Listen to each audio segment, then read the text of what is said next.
Hello everyone, Teacher Merrill here. I am sitting in a different part of our classroom today because I made something on our big table to do a counting game with you today. I took some masking tape and I put it out on their table in the shape of a 10 frame. Now a 10 frame looks like this, and it's called that because it has 10 spaces for us to count in. 1, 2, 3, 4, 5, 6, 7, 8, 9, 10. I also got some playing cards. Now, these playing cards have cards with faces on them, and I took all those ones out because we just want the ones that have the numbers on them for now. All right, so I'll put these aside, and you'll notice I also have some objects. Counting fun objects makes counting more fun. So I brought some lines, I brought some cars and trucks, and I brought some animals. So we will count with all of these today. And the way that we play this game is by flipping over the top card in our card deck and seeing what number it is. And then we're going to count that many objects into our 10 frame. Are you ready? Okay. First one is 2. Now if you don't know the number 2, then you can count the shapes on the card. 1, 2. All right, so that means we need to put 2 limes into our 10 frame. 1, 2. 2 limes. All right, let's try the next one. 8. 1, 2, 3, 4, 5, 6, 7, 8. 8 limes. 1, 2, 3, 4, 5, 6, 7, 8. 8 limes almost fills up our 10 frame, doesn't it? There are just 2 empty spaces until we make it to 10. All right, let's try counting the cars and trucks now.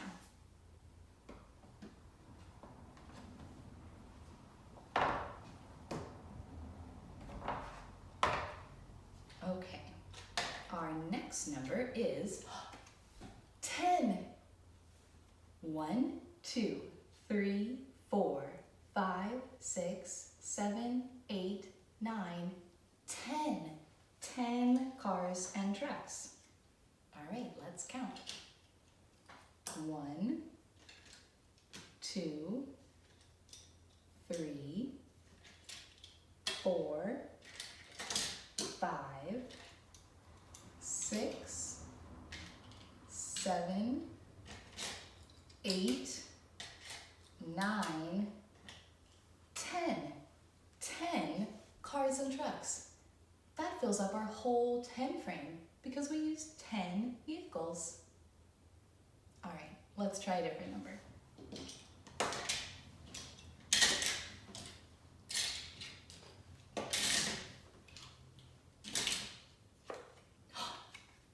10 again. Are you ready? Let's do it. 1, 2, 3, 4, 5, 6, 7, 8, 9, 10. That's a lot of cars and trucks. I bet some of you have that many at your house too. All right, let's do the animals now. We'll put our cars and trucks away.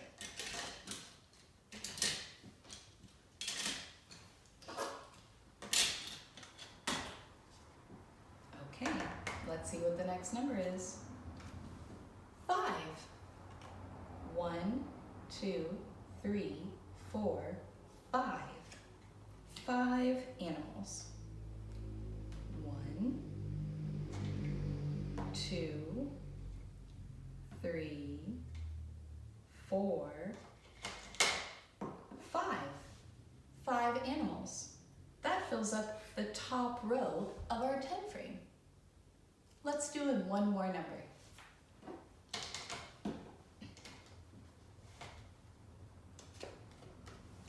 4.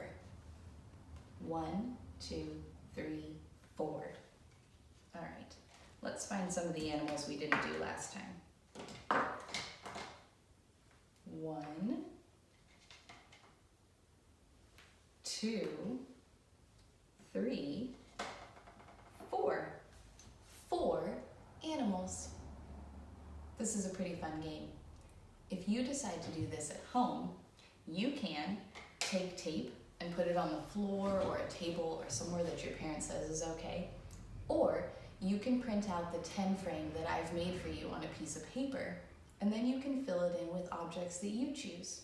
Maybe you have some toy animals at home, or maybe you have some cars and trucks you'd like to use.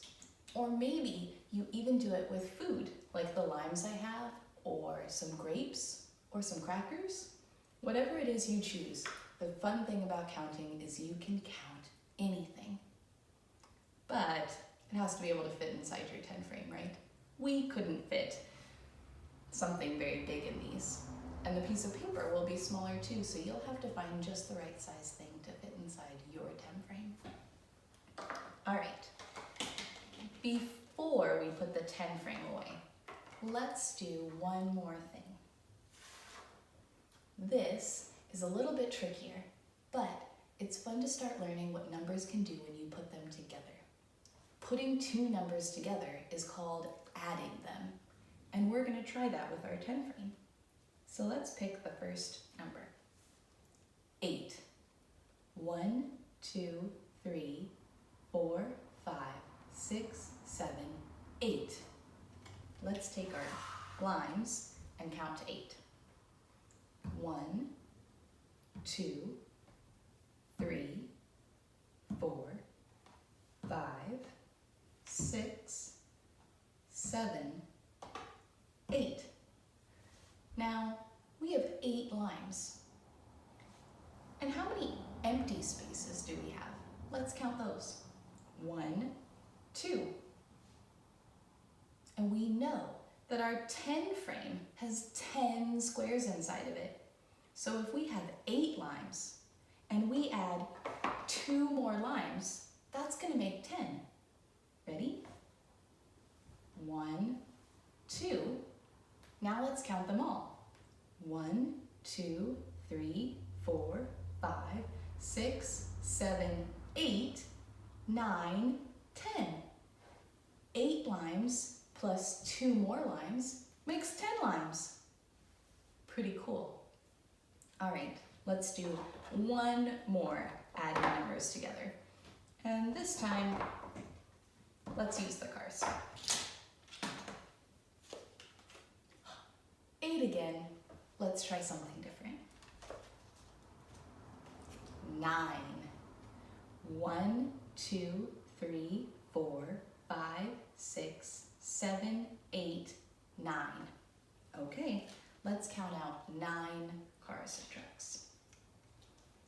1, 2, 3, 4, 5, 6, 7, 8, 9. 9 cars and trucks. And there's 1 empty space. So if we have 9 vehicles and we add 1 more vehicle, that will make 10. Let's count. 1, 2, 3, 4, 5, 6, 7, 8, 9, 10. 9 and 1 more makes 10. Awesome. That was a lot of fun. You can practice doing this when you have your 10 frame, and maybe you'll find ways to add different things together too.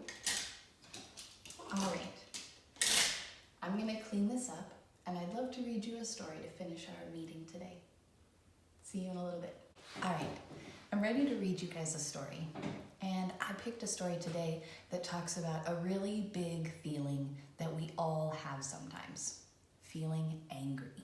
or feeling mad. We can feel mad for all kinds of reasons, but everybody gets mad sometimes. And this book tells us about what a little girl named Sophie does when she feels mad. The book is called When Sophie Gets Angry. Really, really angry. Let's find out what she does and what makes her so angry. Sophie was busy playing when her sister grabbed Gorilla.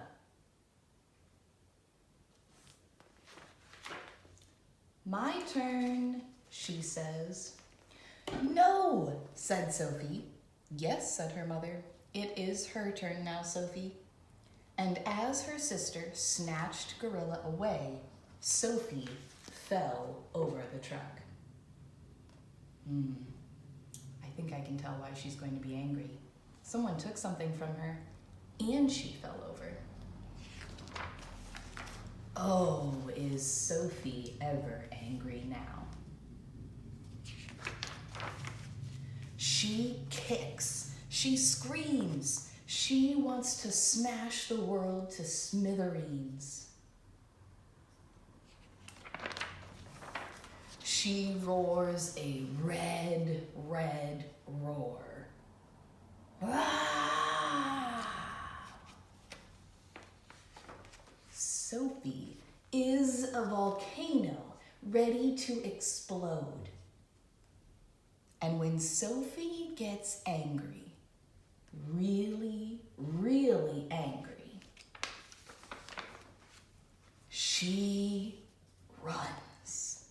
She runs and runs and runs and runs until she can't run anymore.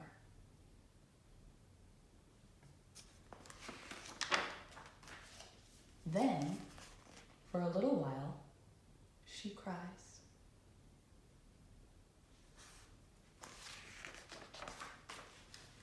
Now, she sees the rocks, the trees, and ferns.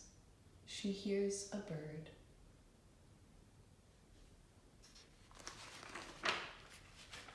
She comes to the old beech tree and she climbs.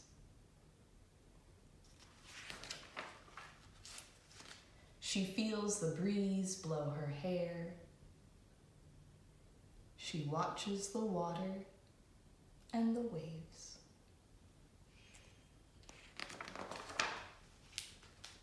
The wide world comforts her.